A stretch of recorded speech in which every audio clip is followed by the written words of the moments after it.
آپ جب پروٹیکٹیو بیل کرواتے ہیں نا تو آپ بتاتے ہیں میرے پہ یہ کیس ہے, اس میں مجھے پروٹیکٹیو دو. جس میں سی سی ڈی نے اسے گرفتار کیا ہے اس میں اس کی پروٹیکٹیو بیل نہیں ہوئی تھی, تو سی سی ڈی نے ماورائے عدالت کچھ نہیں کیا. 150 سے 200 بندہ مسلح گاڑیوں میں گن مینوں کے ساتھ اس کو ایئرپورٹ پہ لینے آیا تھا, اور رستے میں انہوں نے ناکہ بندی کی ہوئی تھی. جب سی سی ڈی نے اس کو ہتھ کڑی لگائی ہے, اب دیکھیں نا جس کیس میں پروٹیکٹیو بیل نہیں ہے اس میں سی سی ڈی کا اریسٹ کرنا بنتا ہے, بالکل بنتا ہے. انہوں نے اریسٹ کر کے لے کے جا رہے تھے, تو اس کے جو حمایتی ہیں تو ان سے یہ برداشت نہیں ہوا کہ سی سی ڈی کی کیسے جرت ہوئی اس کو ہتھ کڑی لگایا, انہوں نے سی سی ڈی پہ حملہ کر دیا. یہ بھی روایتی تھا یا یہ حقیقت ایسے ہوا؟ 2 بندے زخمی ہوئے ہیں, ایک کے بازو میں گولی لگی ہے کانسٹیبل کے, ایک کے پاؤں میں. اب مجھے نہیں پتا کہ انہوں نے خود ماری ہوگی, ایسا تو ہو سکتا نہیں, میرا ذہن نہیں مانتا, آپ کا اگر مانتا ہے تو آپ ایگری کر لیں, کیونکہ ہمارے یہاں پہ نا کرمنل مینٹیلٹی بہت زیادہ ہے. آپ نوٹ کیجئے گا, کوئی بندہ ریفل کے ساتھ یا بڑا زیور پہن کے یوں ٹیڑھی میڑھی ٹک ٹاک بنائے گا نا, نیچے لوگ لکھیں گے ببر شیر لوگ اس طرح کی چیز کو نا پسند, خاص طور میں ان سائڈوں پہ لاہور میں لوگ اس طرح. آپ یہ دیکھیں کہ جتنے لاہور میں بڑے گینگسٹر تھے, لوگ ان کو شادیوں پہ منتیں کر کے بلاتے تھے اور ان کے ساتھ ٹک ٹاک بنا کے بڑا پراؤڈ فیل کرتے تھے کہ پلوان کے ساتھ می اینڈ فلاں پلوان, ٹھیک ہے. اور پھر فیس بک پہ لگاتے تھے. سر کہ کہا جاتا ہے کہ فیصل شفقت کی مدعیان کے ساتھ صلح ہو چکی تھی اور اس نے یہ حلفیہ یہ قسم اٹھا کے کہا تھا کہ میری صلح ہو چکی ہے اور اب میں پاکستان واپس آ چکا ہوں, بالکل میں اکیلا ہوں, ایئرپورٹ کے اوپر ہوں. میں مریم نواز صاحبہ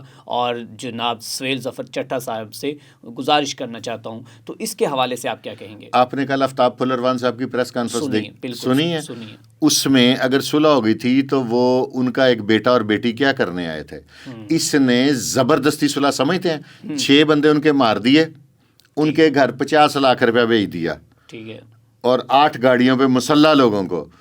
تو مسلح لوگ کیسے منت کرتے ہیں, اب میرے کو شولڈر پہ گن ہو اور میں آپ کی ٹھوڑی پہ جب ہاتھ لگاؤں گا تو ساتھ میں سمجھا بھی رہا ہوں گا نا کہ یہ گن پہ بھی آپ نظر رکھیں, اگر آپ میری مان لیں گے تو ویل اینڈ گڈ. اس کو آپ صلح کہتے ہیں؟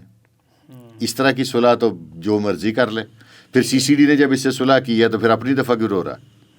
بالکل ٹھیک ہے. جب سی سی ڈی نے وہی اس کے والا رویہ اس کے ساتھ کیا تو پھر کیوں چیخے مار رہے ہیں؟ اچھا سر, یہ بھی بتائیں کہ اس کو اس خاندان کو مارنے کے بعد 12 سے 13 بندے مارنے کے بعد اس کی اور بھی خاندانوں کے ساتھ دشمنی تھی, اس کا جو پیشہ تھا وہ کیا تھا؟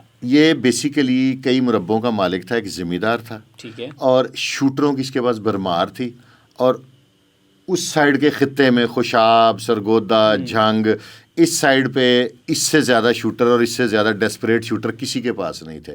اس کے 2-4 شوٹر پولیس انکاؤنٹر میں پہلے مارے بھی جا چکے ہیں. ایک چیز لوگ کہہ رہے ہیں کہ یہ آپ نے بھی کہا بھی کہ ویڈیو ہی بنا رہا ہے کہ میں خود آیا ہوں. بالکل ایسی کوئی بات نہیں ہے. سی سی ڈی نے اس کے سارے رستے بند کر دیے تھے. اس کے ریڈ وارنٹ تھے, یہ ملیشیا میں تھا, یہ وہاں سے نکلا, یہ بینکاک جانے لگا, انہوں نے کہا بھی تمہارے تو ریڈ وارنٹ ہے, ہم تمہیں نہیں لیں گے. اس کو جس ملک میں گیا نہیں لیا. یہ وہی طریقہ کار ہے جیسے پولیس والے آپ کو کرائم کرتا ہے نا, اس کا اتنا گھیرا تنگ کر دیتے ہیں کہ اس کے خاندان والے خود اسے پیش کرواتے ہیں. یہ اس طریقے سے, میں نے کہا یہ چیز میں کلیئر کر دوں نا کہ وہ جو ویڈیو بنا رکھا ہے, ایک بندہ کہہ رہا ہے وہ مظلوم بن رہا ہے, 13 قتلوں کے بعد آپ مظلوم بھی ہیں. بالکل ٹھیک ہے. یہ بات میں نے ویورز کو, کیونکہ نا یہ بات میں نیچے لوگوں نے کمنٹ کرنا تھا, بالکل ایسے ہی. تو مطلب کہ سی سی ڈی نے یہ اس کا گھیرا تنگ. اب اس کی ایک اور میں آپ کو بتاؤں, اس کی وائف کا, اس کے دونوں بیٹوں کا بھی ریڈ وارنٹ ایشو ہو گئے ہیں. وہ بھی اب ان قریب آپ کو فیصل شفقت کی وائف اور اس کا بیٹے بھی مار سکتے ہیں پولیس مقابلے میں؟ یہ وہ نامزد ملزم ہے ان مقدمات میں. ٹھیک ہے, وہ نامزد ملزمان ہیں. سی سی ڈی کی کارروائیاں یہاں پر رکی نہیں. سی سی ڈی نہیں رکتی. سی سی ڈی اب بتائے گی کرمنلز کو. سی سی ڈی کی لسٹیں تیار ہو گئی ہیں.